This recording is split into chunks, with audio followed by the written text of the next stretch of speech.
আসসালামু আলাইকুম এভরিওয়ান, সবাই কেমন আছেন? আলহামদুলিল্লাহ, আমরাও ভালো আছি। তো আমি আজকে আপনাদেরকে তৈরি করে দেখাবো ঝুরা মাংস। তো আপনারা চাইলে যে কোনো মাংস দিয়ে ঝুরা মাংসটা বানাতে পারেন। আর ঝুরা মাংসটা কিন্তু খেতে বন্ধুরা অসাধারণ লাগে। আমি এখানে আগে কিছুটা গরুর মাংসকে রান্না করে রেখেছিলাম ডিপ ফ্রিজে। তো তো সেটাকে বের করে আবার গরম করে একদম পানিটা শুকিয়ে নিয়েছি। আসলে যেভাবে মাংস রান্না করতে হয় সেভাবেই মাংসটা রান্না করতে হবে। তারপর এখানে পেঁয়াজ আর রসুন কুচি করে নিয়েছি বন্ধুরা, দেখতেই পাচ্ছেন। আর সাথে লাগবে তেল আর শুকনো মরিচ। তো আমি আগে তেলটাকে ভালো মতো গরম করে নিব।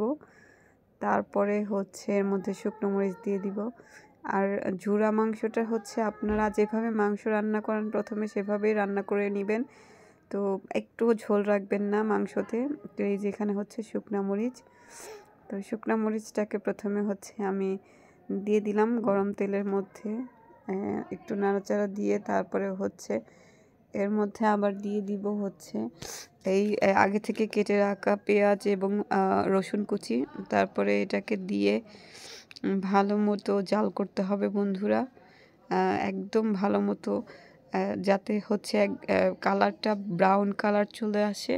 তো এইভাবে ভাজার পরে আমি মাংসগুলোকে দিয়ে দিব। আর তার ফাঁকে আমি একটু লবণ দিয়ে দিচ্ছি এখানে, কারণ পেঁয়াজ এবং রসুন দিয়েছিলাম, সেজন্য এখানে আর একটু লবণ লাগবে আমার। আপনারা আপনাদের স্বাদ মতো লবণটাকে ব্যবহার করতে পারেন। যে মাংসে যতটুকু লবণ লাগে আপনারা বুঝে দিবেন। তারপরে আমি একদম ভালো একটা কালার আসার আগ পর্যন্ত এগুলোকে ভালোভাবে ভাজতেছিলাম। তো এই মাংসটা আসলে অনেকেরই পছন্দ আমার মতো, যে গরম ভাতের সাথে ঝুরা মাংস অনেকেই পছন্দ করেন খেতে বন্ধুরা।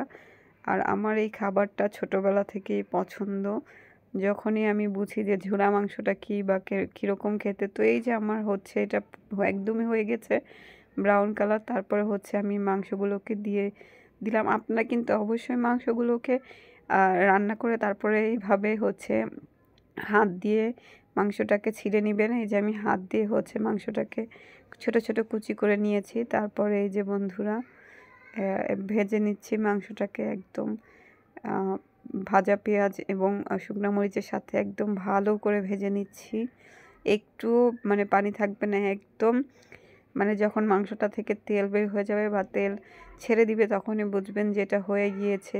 তো আমারটা প্রায়ই শেষ পর্যায়ে বন্ধুরা। তো ভিডিওটি আপনাদের কাছে কেমন লাগলো অবশ্যই কমেন্ট করে জানাবেন বন্ধুরা।